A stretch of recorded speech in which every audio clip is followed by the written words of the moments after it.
Welcome to the Next News Network. I'm Gary Franchi. Joining me now for the special web edition is World Bank whistleblower Karen Hudes. She's one of many of a coalition of whistleblowers who are making waves across the planet. She's joining me now in studio.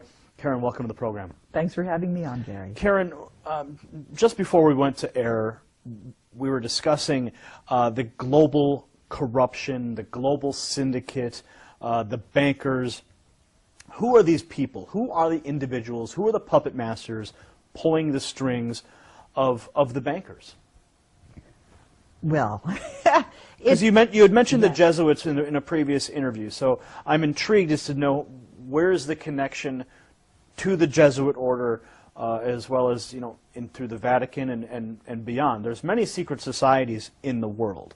Many people speak of the Illuminati and the Masonic orders, the Order of the Garter, many of these super elite organizations that operate in secrecy. So I know I've named a few already, but if you could help us elaborate on these points, who are the people pulling the strings? Well, do you remember when there were ghettos and you had something called a Judenrat that were the ones that would draw up the lists of the Jews that were going to get exported the next day? Do you remember how that system worked? Well, it was a little before my time, but history would dictate what happened in those ghettos. So elaborate, please. These were traitors to their people who were helping because they thought they were going to save themselves. That's maybe why they did that, but it doesn't matter what their motives were. They were doing the work against their people. Now, think of this as an elaboration on a larger scale, and what we're dealing with actually is humanity and the elite, the secret societies, the Vatican. They're traitors to humanity, because the one at the very core that's pulling the strings is a different species. They're not the human race. They're called Homo capensis. They have been on Earth together with humanity for before this ice age. And the reason I know about this is because I was trying to help out a movie producer who couldn't get his movie. It was called The Banksters Made Off with America, Edmund Drille.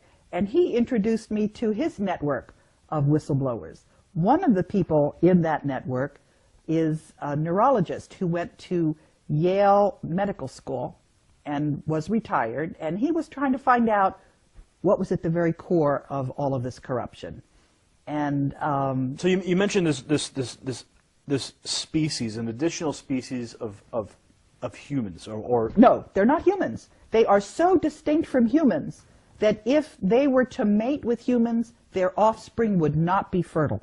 Now, are you speaking of the biblical Nephilim is an entity that people have discussed and tried to understand for millennia, and that is the race of offspring of humans and the fallen angels from. No, these are not angels. These are not spiritual. Well, the Nephilim themselves were the offspring of the fallen angels and humanity. Is this the same species? They are not fallen angels. They are critters. People who I am getting emails from saw them the day before. They look just like human beings, except they have these big skulls. And that is why in the Vatican you see these crazy meters, is what they're called. And that's why the very first Jew, Moses, wore one of those things, because he was one of those Homo capensis as well. We have DNA samples of them. And the reason we know this is because it was in the papyri of one of the pyramids. I found this out from from the internet. But what is really remarkable, actually, is that we have had so much evidence, and we haven't had any studies into it. If you look at the archaeology, there is a civilization off the coast because the sea level has risen by 400 meters. But what do we know about this ancient pre-Ice Age civilization? We do have a map that's left over from there because it shows the coastline of Antarctica before the ice froze on it. And it's following that landmass perfectly. So what we have is we have evidence. There's also evidence in South Africa. There are a lot of these skulls that you find. And what You're speaking of the elongated skulls that have been found in graves, and even some of the skeletons found with these are in fact giant people. That is something different. No, I'm not talking about that. I am talking about a large skull. The elongated skull, the elongated cranium. Some are in Peru, some are elongated. But in other places, they're just round like pumpkins. And the individuals that were seen in Egypt, I've seen drawings of what their skulls looked like. It was just massive, much larger than human being skulls. And also, you know, in a human skull, there's something they call the parietal, where it's in 3 different segments. This critter doesn't have those separations. It's just so you're saying that this specific species of individuals is occupying the Vatican and functioning through the Jesuit order? Yes, but they're also working in the banks in Portugal, because one of the people who saw this, you know, in Saturday Night Live, there was a broadcast of something called the Coneheads. Mm. So that's a slang word for them, although my mother refers to them as the Boneheads. But they're alive and running around and doing all kinds of mischief. Now, some people might find the information that you're presenting right now to be completely... Some people might say it's completely crazy. What do you say to those people who are watching this right now going, I don't believe a word of it? I would say you need to read the articles that Ed Spencer has sent me. You need to look at the skulls in the museums. You need to read the DNA studies. And you need also to think about what kind of motive the human beings might have for being traitors to their species. Why would they do this? Why would we have a banking system where all the money ends up going to the Vatican and people run around starving?